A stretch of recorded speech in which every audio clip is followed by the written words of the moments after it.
अस्सलाम वालेकुम वरहमतुल्लाहि वबरकातुहू। हम टॉक ऑफ हरीना से देखिए, इस दुनिया में बहुत सारे कपल्स ऐसे होते हैं जो बिल्कुल बराबर के होते हैं। बहुत सारे कपल्स ऐसे होते हैं जो एक दूसरे से छोटे और बड़े होते हैं उम्र में। कभी बीवी बड़ी होती है, कभी शौहर बड़ा होता है, और इट्स ओके। अल्लाह ताला ने अगर आपको एक रिश्ते में बांधा है तो फिर उम्र का फ़र्क ख़त्म हो जाता है, सिर्फ तहजीब का फ़र्क रह जाता है और रिश्ते के लिहाज का फ़र्क रह जाता है। तो इस चीज़ को कभी भी अपने लिए आपस में ब्रिंग अप करना, या इस बारे में तस्करा करना, एक दूसरे को ताने देना एक बहुत बुरी बात है। मैं एक रुझान देखती हूँ कि जब बीवियाँ जो छोटी होती हैं, जब उन निकाह में आती हैं तो शौहर उनको बहुत ज़्यादा प्रेशराइज़ करते हैं, दबा के रखते हैं। सोचते हैं कि यंग उम्र की लड़की अगर हम लेकर आएंगे तो वो दबके रहेगी, ठीक है, और उसके साथ काफ़ी ज़्यादतियाँ की जाती हैं। उसको गलत तरीके से ट्रीट किया जाता है, या बच्ची ट्रीट किया जाता है। एक लेवल पे बच्ची ट्रीट किया जाता है, दूसरे लेवल पे उससे एक्सपेक्ट किया जाता है कि अब तुम्हारी शादी हो गई, अब तो तुम एक बड़ी औरत हो, ठीक है।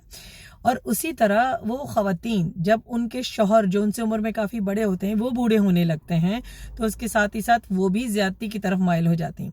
अब तो मेरी औलाद जवान हो गई, अब मैं आपसे नहीं दबूंगी, अब तो मैं बूढ़ी हो गई, अब तो आपको मैं अच्छी तरह दिमाग ठीक करूंगी। ये दोनों ही रविश गलत हैं, ख़राब हैं, क्योंकि मियाँ बीवी के रिश्ते में कोई मुकाबलेबाजी नहीं होती। हम एक दूसरे के फरीक नहीं होते, हम एक दूसरे के रफ़ीक होते हैं।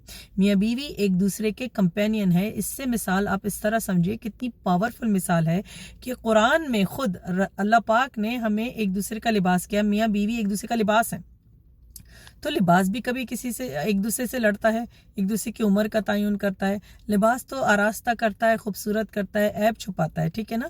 तो मियाँ बीवी को कभी भी उम्र के किसी भी हिस्से में ना तो अपनी उम्र पे एक दूसरे का मुकाबला करना चाहिए, ना ही एक दूसरे को नीचा दिखाने के लिए कोशिश रहना चाहिए। क्योंकि याद रखिए, कंपेनियनशिप में और कंपटीशन में बहुत बड़ा फ़र्क होता है, और यही फ़र्क होता है मोहब्बत और इज़्ज़त लिहाज के रिश्ते में और मुकाबलेबाजी के रिश्ते में।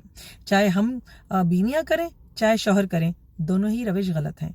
अगर एक ने गलत किया है तो आप गलत करके उसका मवाजना बिल्कुल सही तरीके से नहीं कर सकते। आप ये नहीं कह सकते उसने गलत किया है तो मैं भी गलत कर सकती हूँ, पहले उन्होंने भी किया था तो मैं भी कर सकती हूँ।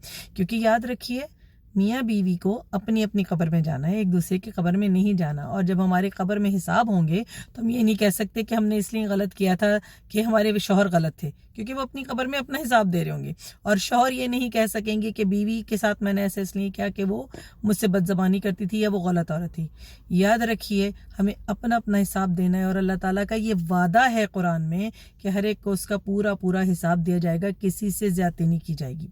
तो याद रखिए, ये जो रिश्ता जिसमें बारहा बात करती हूँ, हमारी फाउंडेशन है, हमारी कम्युनिटी की, हमारी उम्मत की फाउंडेशन है। जिस तरह सेल एक बॉडी की फाउंडेशन होता है, तो अगर आप इसको ख़राब करेंगे, तफरीक करेंगे, दोनों के बीच में एक दूसरे से मुआवजना और मुकाबला करेंगे, रिश्ता नहीं बनेगा, घर टूटेगा। और जो कि आजकल बहुत बड़ी तादाद में घर टूट रहे हैं, और ज़िम्मेदारी हम सब पे आयद होती है। याद रखिए, अल्लाह से डरिए, मुकाबलेबाजी से बचिए। अस्सलाम वालेकुम वरहमतुल्लाह।